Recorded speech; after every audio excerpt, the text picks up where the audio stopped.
오늘 본문 말씀은 창세기 25장 19절에서 34절의 말씀입니다.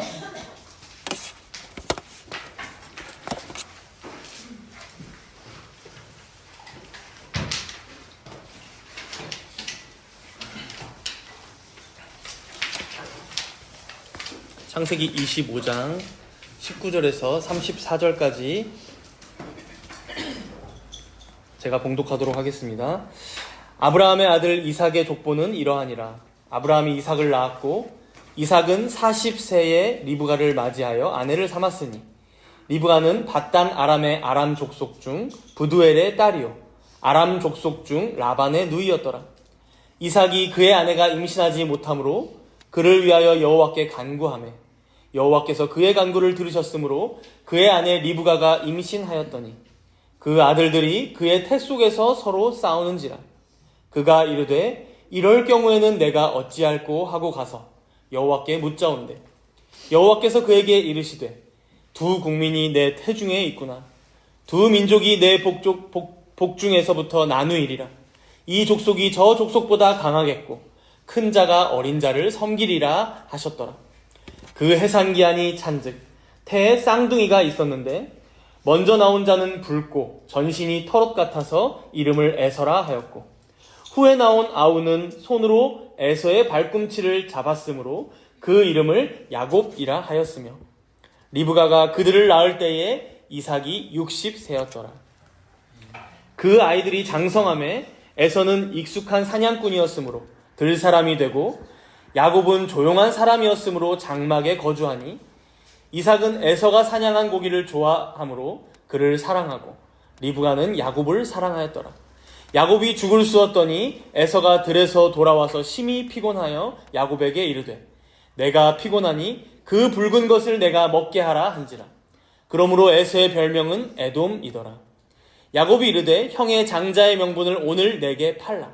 에서가 이르되 내가 죽게 되었으니 이 장자의 명분이 내게 무엇이 유익하리요. 야곱이 이르되 오늘 내게 맹세하라.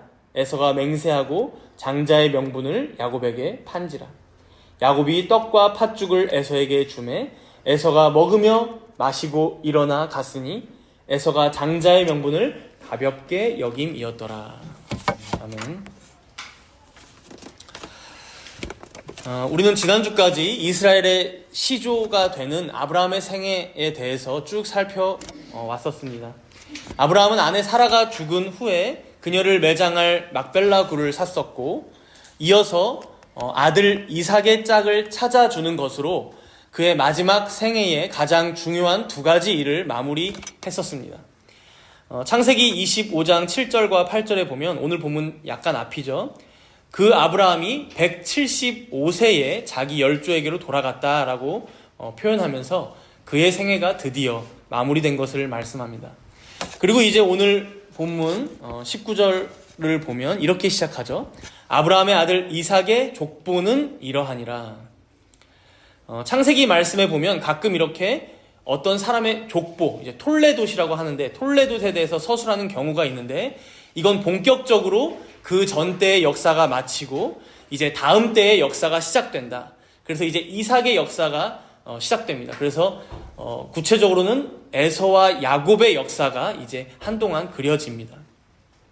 즉 아브라함의 집안의 역사가 마치고 이제 이삭이 중심으로 이삭 집안의 역사가 시작되고 있는 것을 알리는 문구라고 볼 수 있죠. 우리가 지금까지 오랜 기간 살펴봤듯이 이 아브라함은 그 존재 자체로 지금까지도 인류 역사에 수많은 영향을 끼친 인물이고 지금까지도 유대인들에게도 의미가 있고 또 기독교인들에게도 빼놓고 설명할 수 없는 아주 독특한 위치에 있는 인물임에는 틀림없습니다. 그러나 이렇게 한 대가 가고 175세라는 오랜 기간을 살았지만 결국 그는 죽었고 그의 아들에게로 이 역사가 넘어가고 있는 것을 보면서 우리가 무엇을 알 수 있을까요?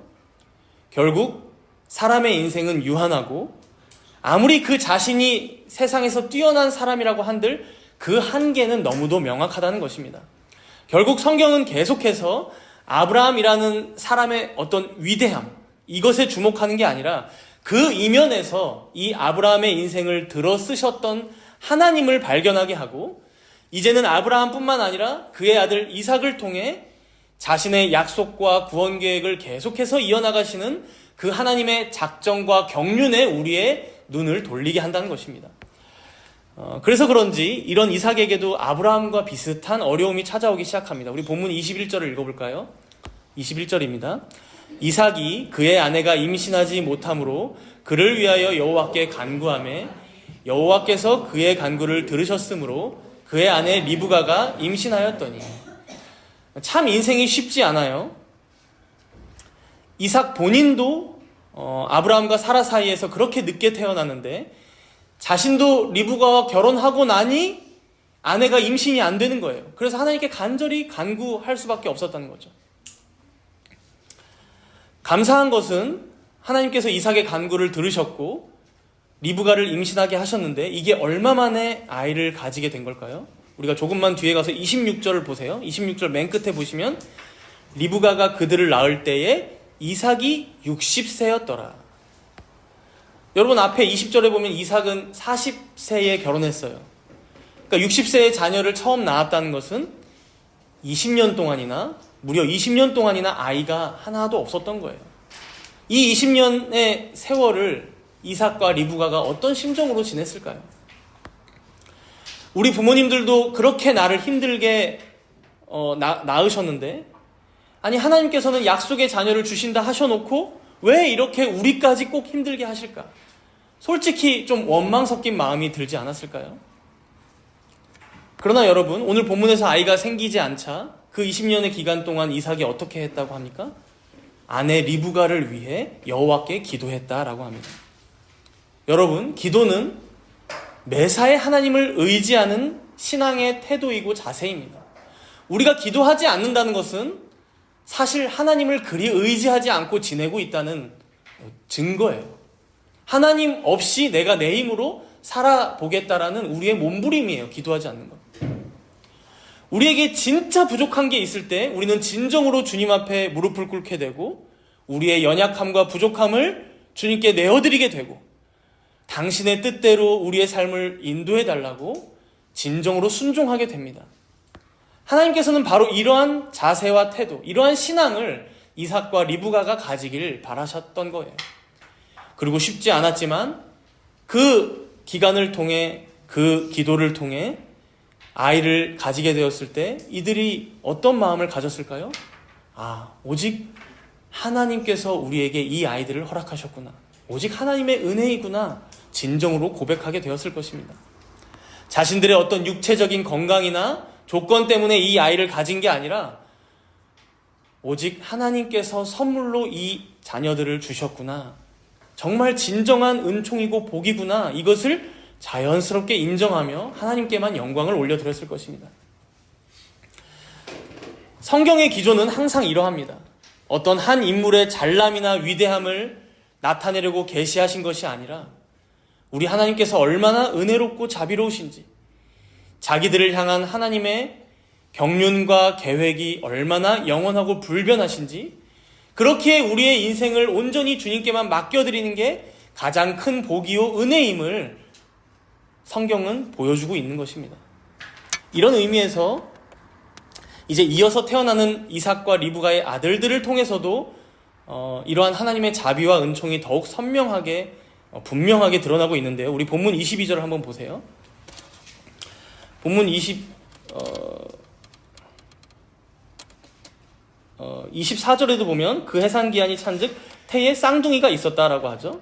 그래서 이제 22절에 보니까 이 쌍둥이를 이제 뵌 리브가의 모습이 나오는데 요즘은 쌍둥이 낳는 거 좋아한다고 하더라고요. 왜 그럴까요? 하나 낳아서 키우는 거 어차피 힘드니까 한 방에 둘 낳아서 잘 키우자 이런 이제 분위기도 있다고 해요. 근데 막상 이 쌍둥이를 태 속에 밴 엄마는 얼마나 힘들겠습니까? 남들보다 배가 2배나 무거우니까 더 버겁죠. 본문 22절에 보면 여기에 한술 더 떠서 이 아들들이 이 태 속에서 서로 싸웠다고 합니다. 그러니까 이런 경우가 실제로 있는지는 모르겠어요. 제가 좀 살펴보니까 이 뱃속에 방이 아예 나뉘어 있거든요. 근데 이게 어떻게 싸웠을까 싶은데 이제 싸웠다는 거예요. 근데 이 싸우는지라라는 단어의 의미를 우리가 보면 아주 강력한 의미예요. 그냥 서로 어느 정도 다퉜다 이 의미가 아니라 혹사하다, 짓누르다, 압제하다 이런 의미가 있습니다. 혹사하다, 짓누르다, 압제하다. 그러니까 뭐 조금 장난치고 그래서 조금의 태동이 느껴지고 발로 좀 차고 요 정도 수준이 아니에요. 얼마나 서로 혹사하고 짓누르고 압제하려 하는지 리브가가 고민이 심하게 되어서 하나님께 여쭤보고 있죠. 제가 어떻게 해야 합니까? 그러자 이어서 23절에 하나님께서 이렇게 대답해 주세요. 중요한 말씀입니다. 23절 우리 함께 읽어보겠습니다. 여호와께서 그에게 이르시되 두 국민이 내 태중에 있구나. 두 민족이 내 복중에서부터 나누이리라. 이 족속이 저 족속보다 강하겠고 큰 자가 어린 자를 섬기리라 하셨더라. 여러분, 이 구절 사실 난감한 구절이에요. 아직 태어나지도 않은 쌍둥이 두 아이가 엄마 뱃속에서 서로 다퉜는데 그걸 두고 하신 말씀이 그 아이들은 복중에서부터 나뉜 거야. 근데 이 족속이 저 족속보다 강할 것이고 큰 자가 어린 자를 섬길 거야. 여러분, 이 말씀이 우리에게 어떻게 들립니까? 두 아가가 아직 태어나기도 전이에요. 이 두 아가가 무슨 일을 행하기도 전에 마치 이들의 운명이 다 정해져 있는 것처럼 말씀하고 계세요. 그래서 철학적으로 말하자면 여기에 운명론, 숙명론이 들어있는 거죠. 이 두 아이가 태어나서 무슨 짓을 하든 어떻게 살아가든 소용없어. 하나님께서는 이들의 운명을 이미 정해놓으셨어. 라는 식으로 우리가 해석할 수 있다는 거죠. 그러나 여러분, 성경이 운명론이나 숙명론을 주장하는 경우는 없겠죠. 지금 이 23절의 말씀이 가르치는 성경의 교리는 하나님의 예정하심, 예정론을 가르치고 있습니다. 예정론. 그렇다면 우리가 여기서 한 가지 생각해보고 넘어가야 할 것 같아요. 철학적인 운명론, 숙명론과 성경이 말하고 있는 예정론의 차이는 무엇일까요? 여러분, 운명론, 숙명론에는 인격적인 하나님의 개입이 철저히 부정됩니다. 그리고 인간 편의 책임도 없습니다. 그래서 그냥 아무렇게나 살아가는 거죠. 왜? 나의 운명은 정해져 있으니까. 하나님이 개입해서 바꾸실 일은 전혀 없으니까. 그러나 예정론은 여러분 그렇지 않습니다. 하나님께서 자신의 예정을 이뤄 가시고자 그 사람의 인생의 순간순간마다, 아니 인생 전체에 개입하셔서 섭리하시고 간섭하시고요. 또 섭리의 대상자인 그 인간 본인도 자유롭게 자신의 삶을 선택하며 살아갑니다. 즉 하나님의 절대 주권과 인간의 자유가 충돌하지 않고 서로 반하지 않고 절묘하게 조화를 이루며 나아간다는 것이죠. 근데 이걸 잘못 알게 되면 어떨까요? 이제 이 말씀을 전하기가 껄끄러워지는 거예요. 작은 자, 그러니까 늦게 태어난 자 야곱은 구원받고 큰 자, 먼저 태어난 에서는 구원받지 못하는 이 선택과 유기에 대해서, 이 예정에 대해 말해야 되다 보니 이제 이 말씀을 그냥 쓱 넘어가는 거죠. 그래서 제가 좀 일부러 찾아봤어요. 이 구절이 포함된 성경 본문을 잘 설교하지 않는 목사님들이 참 많아요. 실제로 그냥 쓱 넘어가요. 그리고 다음번에 이제 장자권을 판 얘기로 넘어가요. 에서와 야곱의 차이가 무엇이었는지를 설명하는. 별로 중요하지 않는 본문이라고 생각할 수도 있고, 혹은 본인도 이거는 좀 잘 믿어지지 않는다거나 이제 성도들이 듣기에 너무 껄끄럽다라고 여길 수도 있겠죠. 그러나 여러분, 사실 이 말씀만큼 우리에게 은혜롭고 힘이 되는 말씀이 없습니다. 여러분 한번 생각해 보세요. 우리가 창세기 강해를 지금까지 쭉 들어왔잖아요. 25장까지. 반을 왔어요. 그런데 하나님의 은혜가 여러분 사실 1장부터 절절히 흘러내려오는 것을 우리는 항상 보았습니다. 3장에서는 비록 인류가 타락했지만 아담과 하와가 여호와께 은혜를 입는 모습을 보았고, 4장에서는 믿음으로 제사했던 아벨이, 5장에서는 에녹이, 6장에서는 노아가, 12장에서는 아브라함이, 그리고 22장 이후로는 이삭까지 쭉 하나님의 은혜가 흘러내려온 것을 우리는 봅니다. 근데 우리가 이 인물들의 면면을 한번 생각해보면 어때요? 아무리 우리가 그렇게 생각하기 싫어도 자꾸 어떻게 생각되기가 쉽냐면, 아담과 하와는 그래 첫 인류니까, 처음 에덴 동산에 지음받은 인물들이니까 하나님의 은혜를 받을 수밖에 없던 자들이었지, 은혜 언약을 들을 수밖에 없는 자들이었지 라는 생각이 들고요. 아벨도 그래 믿음으로 제사를 드렸으니까 그에게 은혜가 임했겠지. 에녹도 무려 300년 동안이나 하나님과 동행했으니까, 노아도 그 당대의 가장 의인이었으니까, 아브라함도 갈대아 우르에서 우상을 섬기는 집안에 있었을지 몰라도 그가 무엇인가 특별한 게 있었겠지. 이삭도 무려 25년을 기다리다가 태어난 독자이니 자격이 충분히 있지. 이런 식으로 우리가 생각하기가 쉽다는 거예요.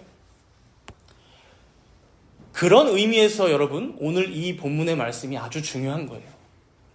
지금 리브가의 태 속에서 서로 싸우고 있는 이 두 아이는 아직 태어나지조차 않았습니다. 그리고 뱃속에서부터 서로 싸우기 시작했던, 격하게 싸웠던 죄인들입니다. 그런데 어떻습니까? 이 둘 중에 한 사람은 사랑하시고 다른 한 사람은 미워하셨다라는 거예요. 태어나서 이들이 어떤 일을 행할지, 즉 선을 행할지 악을 행할지도 전혀 오리무중인 상황에서 작은 자가 큰 자를 섬기게 될 것이다 라고 하나님께서 정하고 계신 말씀이에요. 그러니 여러분 잘 생각해 보세요. 지금까지 창세기에서 나온 인물들이야 태어나서 한참을 살아가다가 하나님께 은혜를 입고 부르심을 받고 그랬으니까 뭔가 그들의 인생 가운데 뭔가 하나님께 택하심 받을 만한 요소가 있을 수도 있겠지. 그 원인을 한번 우리가 찾아볼 수 있다고 칩시다. 그러나 이 두 아이는 어떻습니까? 그 어떤 이유나 조건도 찾을 수 없어요. 하나님께서 왜 한 아이는 택하시고 한 아이는 택하지 않으시는지 그 누구도 이유를 발견할 수도 없고 만들어낼 수도 없는 상황에 있어요. 그러니 이 말씀처럼 하나님의 예정, 즉 선택과 유기를 잘 드러내는 말씀이 또 있을까요? 그래서 이 내용을 사도 바울은 로마서 9장에서 해설합니다. 우리 로마서 9장으로 가봅시다. 신약 성경 251페이지요.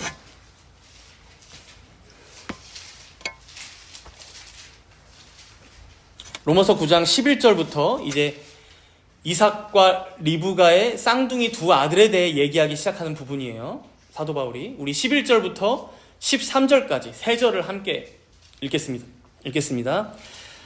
그 자식들이 아직 나지도 아니하고 무슨 선이나 악을 행하지 아니한 때에 택하심을 따라 되는 하나님의 뜻이 행위로 말미암지 않고 오직 부르시는 이로 말미암아 서게 하려 하사 리브가에게 이르시되 큰 자가 어린 자를 섬기리라 하셨나니 기록된 바 내가 야곱은 사랑하고 에서는 미워하였다 하심과 같으니라. 하나님의 예정, 택하심이 오직 하나님의 뜻에만 달려있다.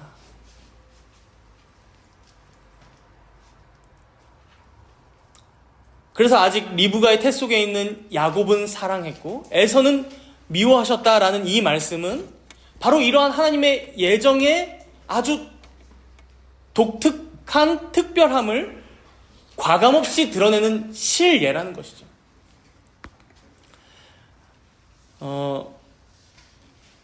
문제는 우리가 이런 말씀을 들으면 가끔 마음에 생각나는 게 있어요.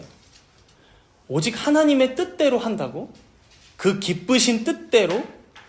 결국 그냥 하나님 마음대로 다 하시겠다는 거 아니야? 그죠? 하나님 진짜 이기적이신 분이시네. 자기가 마음대로 누군가는 사랑하고 누군가는 사랑하지 않는다는 거 아니야? 라고 우리는 생각할 수가 있어요. 이기적인 분으로. 그러나 여러분, 우리가 반대로 한번 그럼 생각해 봅시다. 만약에 하나님의 마음대로가 아니라 그의 뜻대로가 아니라 사람 편에 있는 어떤 조건이나 자격을 살피시고 결정하셨다면 어땠을까요? 그러니까 우리가 납득할 만한 조건들이겠죠. 즉, 이 아이가 첫째로 태어나냐 둘째로 태어나냐, 혹은 부자냐 빈자냐, 혹은 성공하냐 실패하냐, 혹은 똑똑하냐 무식하냐, 혹은 부지런하냐, 게으르고 나태하냐, 혹은 이 사람의 성향이 외향적 이냐, 내향적 아이냐, 남자냐 여자냐, 심지어 이성애자냐 동성애자냐. 만약 이러한 기준들로 사람을 나눠서 하나님께서 선택하신다면 그때에는 모든 사람들이 하나님은 진짜 공의롭고 공평하시구나, 정의로우시구나 라고 생각할까요? 여러분, 정의가 무엇일까요? 정의가. 세상은 지금까지도 정의의 명확한 기준이 무엇인지 논쟁하고 다툽니다. 그래서 매년 새로운 학자들이, 철학자들이 정의란 무엇인가라는 책을 내는 거예요. 아마 우리 주님 오실 때까지 이 논쟁은 그치지 않을 겁니다. 차를 운전해서 가고 있어요. 브레이크가 갑자기 고장났어요. 눈앞에 보니까 횡단보도를 어떤 어른들 3명이서 건너고 있어요. 전혀 신경 쓰지 않아요, 자기가. 그래서 이걸 피해야겠다 생각해서 옆을 다른 길을 보았더니 거기에는 주원이 같은 혹은 이준이 같은 어린아이가 소꿉장난하면서 놀고 있어요. 그러면 여러분들은 앞을 향해 가서 세 사람을 박으시겠습니까? 아니면 옆에 길로 핸들을 틀어서 아이를, 한 명이니까 아이에게 가서 차를 받으시겠습니까? 과연 무엇이 정의로운 결정일까요? 이게 트롤리 딜레마 법칙입니다. 대표적으로 이걸 말했지만 여러분, 세상은 죽을 때까지 이러한 딜레마에서 헤어나오지 못합니다. 항상 무엇이 정의이다라고 말하면 반대편에 아니야, 다른 게 정의야라고 말하는 사람들이 반드시 있습니다.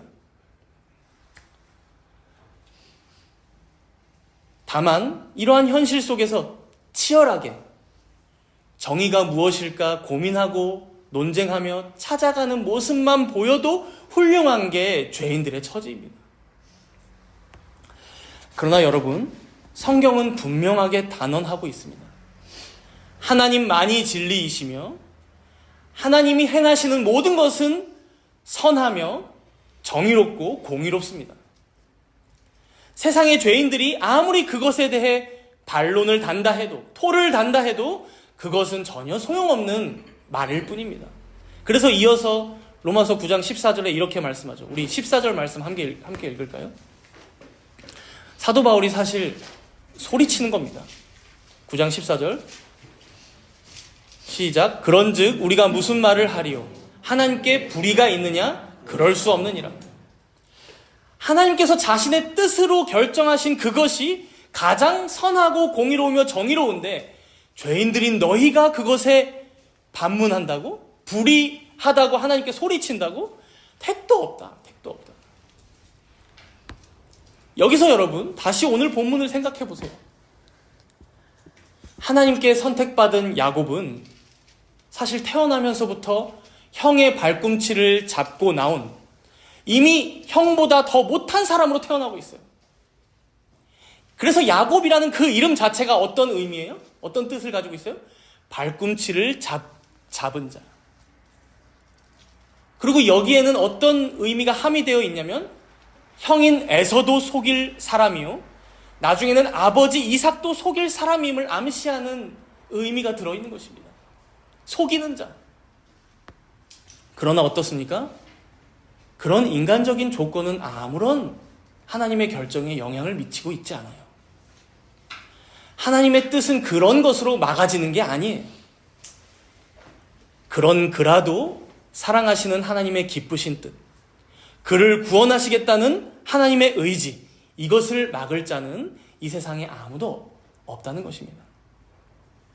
사랑하는 여러분, 하나님께서는 여러분들 한 명 한 명을 바로 이렇게 사랑하십니다. 여러분의 어떠함 때문이 아니라 여러분의 부족함, 연약함, 때로는 넘어지고 불신앙하며 의심하여 도망가고 힘들 때는 하나님이고 신앙이고 모르겠고 나만 위해 살자, 그렇게 게으르고 나태하며 한없이 죄로 기울어진 성향과 성격들을 내가 가지고 있는 것을 아시고도 하나님께서는 나를 사랑하사 부르셨다는 거예요. 이보다 우리에게 은혜롭고 힘이 되는 말씀이 또 있습니까? 누가 능히 하나님께서 택하신 자들을 고발하리요. 의롭다 하신 이는 하나님이시니. 때로는 어렵고 힘겨운 신앙생활이지만 하나님의 예정과 택하심과 그 영원한 뜻에 기대어 온전히 하나님을 신뢰하며 담대하게 감사함 가운데 살아가는 여러분이 되시기를 바랍니다. 우리 다시 본문으로 돌아오셔서 창세기 25장 27절 말씀을 읽어봅시다. 25장 27절 말씀이에요. 읽습니다. 그 아이들이 장성함에 에서는 익숙한 사냥꾼이었으므로 들 사람이 되고 야곱은 조용한 사람이었으므로 장막에 거주하니. 여기까지요? 네. 에서와 야곱이 쌍둥이인데 너무 차이가 크죠. 아마 일란성 쌍둥이였던 것 같아요. 일란성 쌍둥이는 이 정도까지는 안 다를 것 같아요. 왜냐하면 겉모습도 완전 다르고요. 성격도 완전 다릅니다. 에서는 밖에 나가서 사냥하기를 좋아했고 능숙했어요. 야곱은 조용한 사람으로 집안에 있기를 좋아했어요. 근데 여기서 좀 특별한 단어가 나옵니다. 야곱이 조용한 사람이다 라고 할 때 이 조용한이라는 단어는 히브리어로 탐이라고 하는데 사실 다른 성경에서는 온전한이라고 번역됩니다. 온전한. 그래서 이제 욥에 대해 묘사할 때 이 단어가 많이 쓰였어요. 그래서 욥은 온전하고 정직하여 할 때 이제 온전한이라는 의미로 많이 씁니다. 그러니까 여기 문맥에서는 지금 이 약간 들레는 밖으로 놔두는 이 에서와 비교하여서 조용하고 집에 있길 좋아한다 이렇게 번역을 한 것 같은데 그렇다고 해서 이 온전한이라는 의미를 완전히 무시할 수는 없을 것 같아요. 아마도 야곱의 모습은 실제로 온전하지 않지만 그럼에도 이제 하나님께서 택하신 자임을, 그래서 하나님께서 사랑하신 자이기 때문에 그를 붙들어서 인도하실 때 온전하게 하실 것이다 라는 의미로 야곱은 온전한 사람이다 이렇게 이제 사용한 걸로 봐도 좋을 것 같습니다.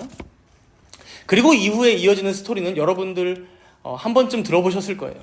에서와 야곱이 장성한 어느 날인데 에서가 이날도 뭐 평소와 똑같이 사냥을 나갔다 왔어요. 근데 나갔다 왔는데 마침 너무나 몸이 지쳐있는 상황에서 장막 안에서 팥죽 냄새가 솔솔 나는 거예요. 보니까 야곱이 큰 냄비에 팥죽을 보글보글 끓여서 이제 먹으려고 하고 있는 거죠. 그래서 에서는 자신의 이제 허기를 참지 못하고 당장에 그 팥죽을 달라고 야곱에게 말합니다. 그러자 야곱이 마치 기다렸다는 듯이 31절에 보세요. 뭐라고 얘기해요? 형의 장자의 명분을 오늘, 마치 오늘이 아니면 안 되는 것처럼 내게 팔라. 그러니까 이게 약간 야곱이 잔머리를 잘 굴리거든요. 남을 잘 속이는 자예요. 그래서 뭔가 계략을 꾸몄던 것 같아요. 그러나 에서는 한치의 의심도 없이 그 장자의 명분을 팔아버리고 33절에 보니까 맹세까지 하고 에서가 장자의 명분을 야곱에게 판지라라고 말하는 게 오늘 전체의 스토리입니다. 근데 우리가 여기서 주의해서 생각할 부분이 있어요. 우리가 이 이야기를 접하면 이제 어떻게 쉽게 생각하게 됩니까? 그럼 그렇지. 에서가 택함받지 못한 이유가 여기에 있었구만. 그죠? 이삭으로부터 이어지는 그 장자권을 무시했으니 하나님께 버림받은 거지. 34절 끝에 보세요. 에서가 장자의 명분을 가볍게 여김이었더라. 그러니까 하나님께 미움을 샀구만. 하나님 다 아시니까. 이렇게 이제 생각하기가 쉽죠. 그러나 여러분, 이렇게 생각한다면 야곱은 어떻게 되는 건가요? 야곱은 지금 형의 취약한 점을 집요하게 파고들어서 세팅을 쫙 오늘 상황 세팅을 해놓은 다음에 에서로부터 장자권을 취한 거예요. 그러면 이러한 야곱의 행동은 정당합니까? 야곱은 죄를 전혀 짓지 않고 있나요? 아니라는 것이죠. 상대방을 교묘히 속여서 결국 그 자신이 원하는 것을 쟁취하고야 마는 죄악된 모습을 똑같이 보여주고 있어요. 그래서 여러분, 우리는 이 이야기를 통해서 먼저는 두 가지를 잘 정리해서 기억해야 할 것 같아요. 두 가지입니다. 첫 번째로는 이 이야기는 하나님의 예정의 원인이 되지 않았다라는 거예요. 그러니까 이 스토리, 여기서 나오는 에서의 모습이나 야곱의 모습이 하나님의 예정의 원인이 되지 않는다는 거예요. 시간 순서로만 봐도 하나님의 예정이 먼저 있습니다. 시간 순서로만 봐도.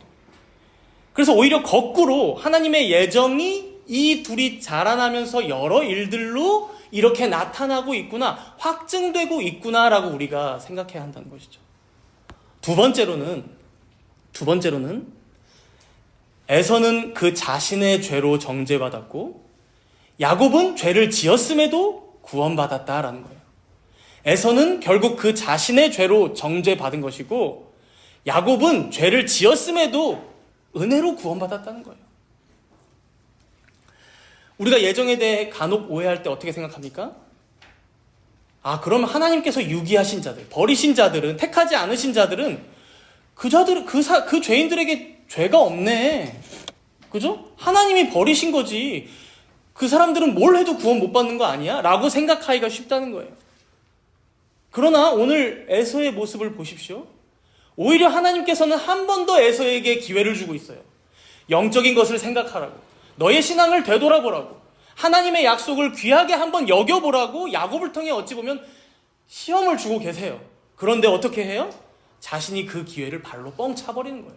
그 자신이 누구에게도 핑계치 못할 죄를 짓고 있는 거예요, 결국. 그럼 이러한 에서의 죄가 무엇이었는지 우리가 구체적으로 두 가지로 정리해 볼게요. 이것도 기억하면 좋으니까요. 첫 번째로 현세적인 것에 목숨을 걸고 있습니다. 현세적인 것에 목숨을 겁니다.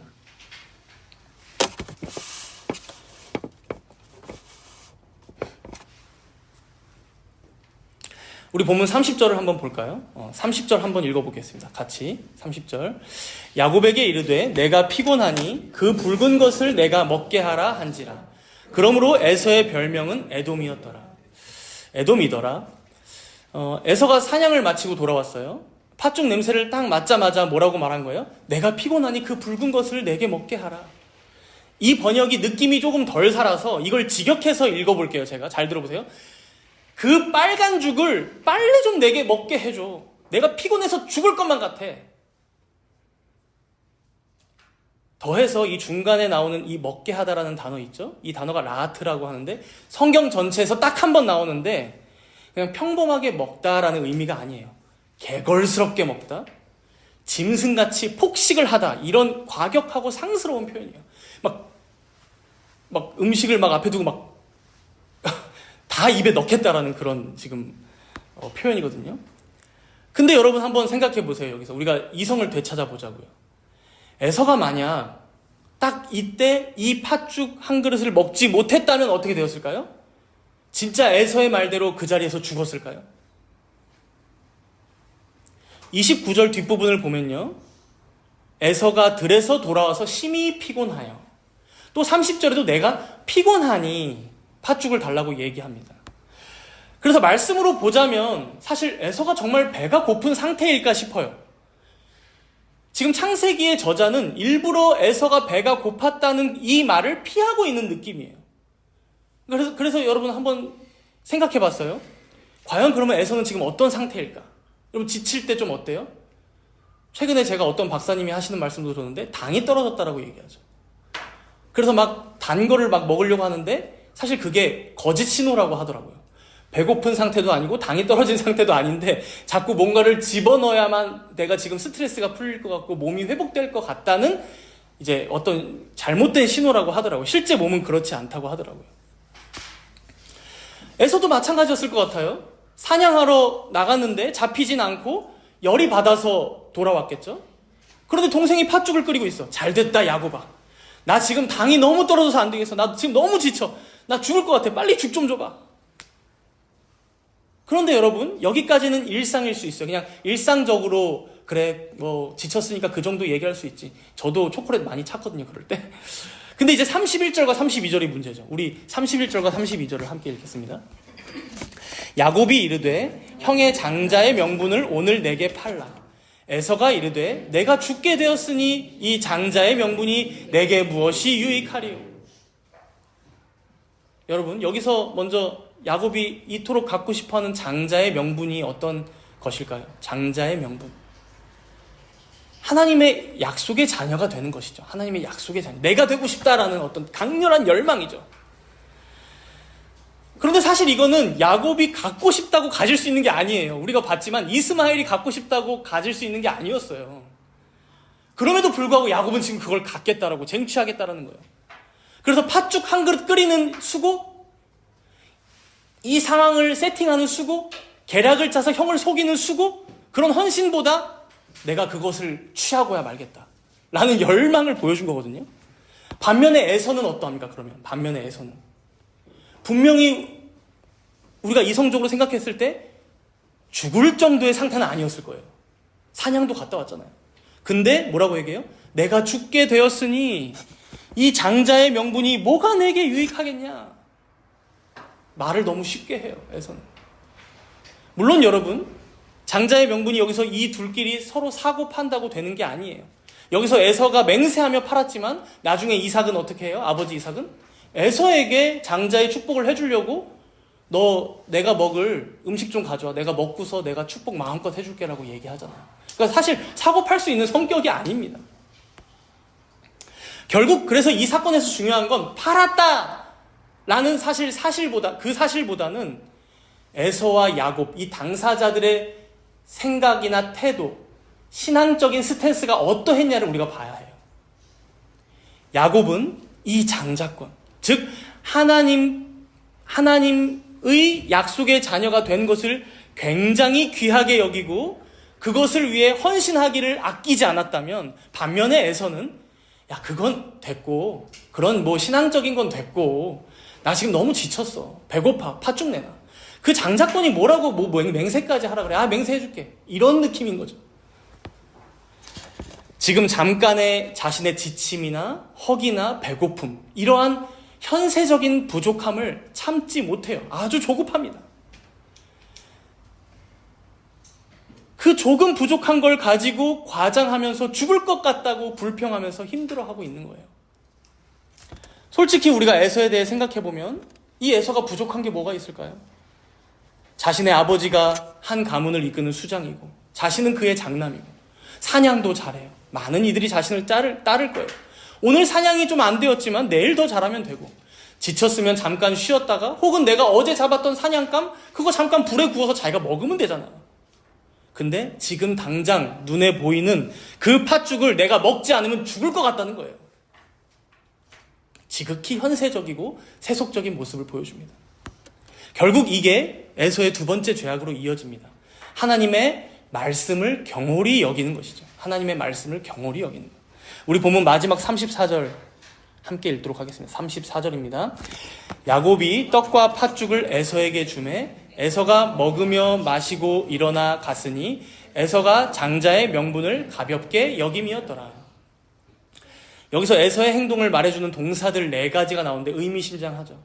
야곱이 떡과 팥죽을 에서에게 주매 에서가 먹으며 마시고 일어나 갔으니, 에서의 행동을 보세요.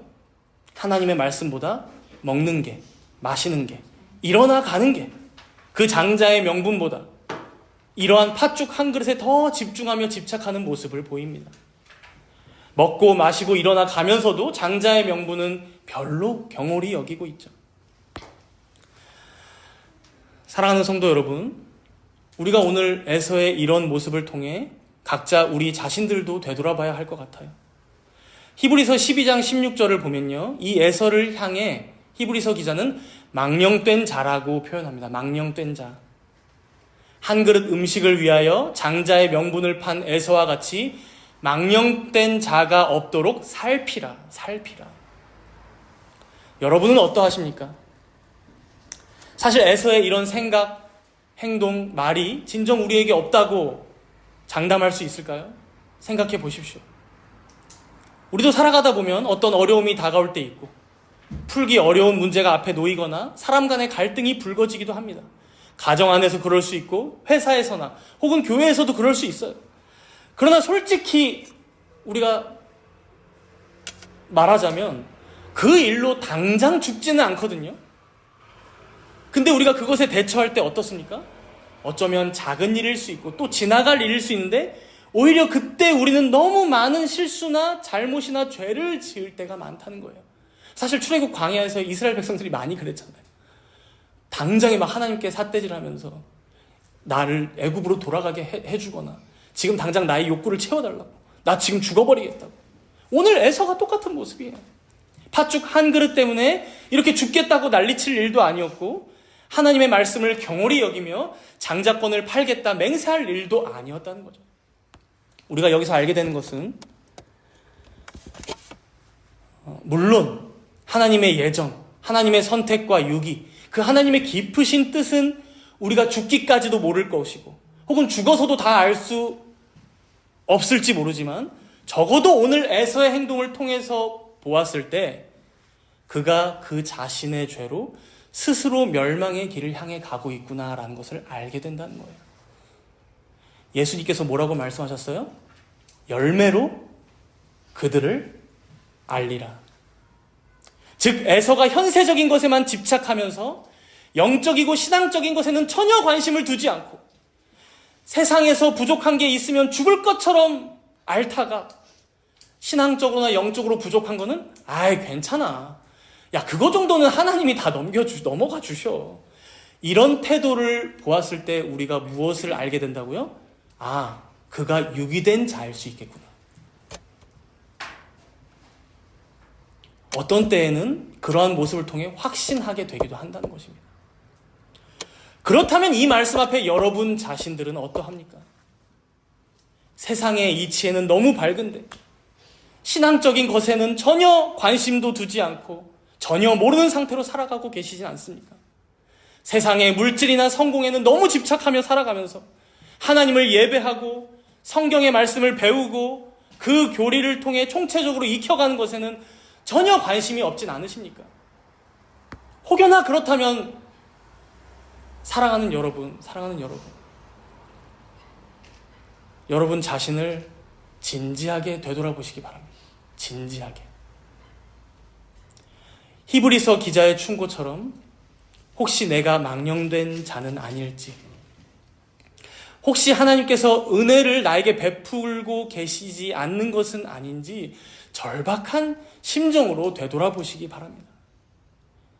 그리고 하나님 앞에 은혜를 간구하시기 바랍니다. 하나님의 택하심을 내가 다 알지 못하지만 하나님께서 이 교회로 나를 부르시고 복음을 듣게 하셨다면 주여, 내가 여기서 미끄러지는 자가 되지 않게 하소서. 이렇게 부르짖으며 간절히 간구해야 할 것입니다. 사랑하는 성도 여러분,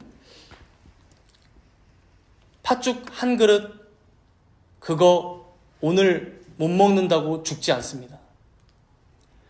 세상의 물질, 성공, 명예, 돈, 집, 차, 진로, 그거 조금 부족하고 어려운 때가 다가온다고 해서 우리는 그것으로 우리의 영혼을 빼앗긴다거나 영원히 멸망받을 자들이 아닙니다. 우리 예수님께서는 우리와 똑같은 몸을 입고 사람으로서 광야에서 40일을 굶으셨습니다. 그리고 그 끝에 사단이 이 돌들로 떡덩이를 만들어 한번 먹어봐, 너 배 진짜 고프잖아 라고 유혹했지만 말씀으로 물리치셨죠. 뭐라고 말씀하셨습니까? 사람이 떡으로만 살 것이 아니요, 현세적이고 세속적인 것으로 사는 것이 아니라 하나님의 입으로부터 나오는 모든 말씀으로 사는 것이다. 참으로 진리입니다. 사람은 떡으로만 먹고 사는 게 아닙니다. 물론 우리의 육신은 한계가 있기에 떡은 필요합니다.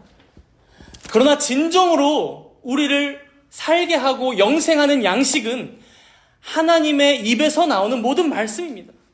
하나님의 약속이고 하나님의 자녀가 되는 것, 이것이 진정 우리를 살리는 영생이요 복 있는 자의 길입니다. 오늘 우리 앞에 놓여있는 이 빵과 포도주가 의미하는 게 무엇입니까? 먹고 사는 게 다가 아니다. 하나님의 보이는 말씀을 먹는 것이 진정 우리를 살리는 양식이 된다라는 의미 아니겠습니까? 그러니 사랑하는 여러분, 먼저는 오직 은혜로 하나님의 기쁘신 뜻으로 우리를 택하신 하나님께 감사와 찬송과 영광을 올려드리시기 바랍니다. 그러나 동시에 그 하나님의 예정을 우리는 다 알 수 없으니 여기 모인 우리들이라 할지라도 혹시 내 자신이 망령된 자는 아닌지 되돌아봐야 합니다. 진지하게 살펴야 합니다. 현세적인 것에 목숨을 거는 자가 아니라 이 땅의 것이 조금 나에게 지금 부족하다고 하나님을 불신앙하며 원망하며 살아가는 자들이 아니라 오히려 하나님의 거룩한 교회가 망가지는 것으로 울고 내 자신이 오늘도 죄를 지었음으로 슬퍼하며 하나님을 더욱 사랑하지 못하는 나의 모습과 이웃을 섬기지 못하는 우리의 모습을 보며 통탄해야 한다는 것입니다. 이러한 오늘의 말씀을 마음에 잘 새기시고 한 주간 동안 내 자신의 상태는 어떠한지 되돌아보며 은혜를 진정 간구하며 살아가시는 여러분 모두가 되시기를 바랍니다. 우리 함께 잠시 기도할 때 먼저는 아무런 조건 없이 대가 없이 그저 날 사랑하시고 택하여 주신 하나님께 감사하는 기도를 드립시다. 그러나 또 한편으로는 내가 진정 하나님께 택함 받고 부르신 자라면 에서와 같은 모습이 나에게 있는 것은 아닌지 되돌아보며 회개하며 기도하도록 하겠습니다. 우리 잠시 동안 이렇게 회개와 감사의 간구로 함께 기도하도록 하겠습니다.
사랑과 은혜가 풍성하신 하나님 아버지, 오늘 이 시간 주님의 말씀을 통해 하나님을 더욱 알게 하시고 또한 무엇을 믿으며 회개해야 하는지를 깨닫게 하시니 진정 감사를 드립니다.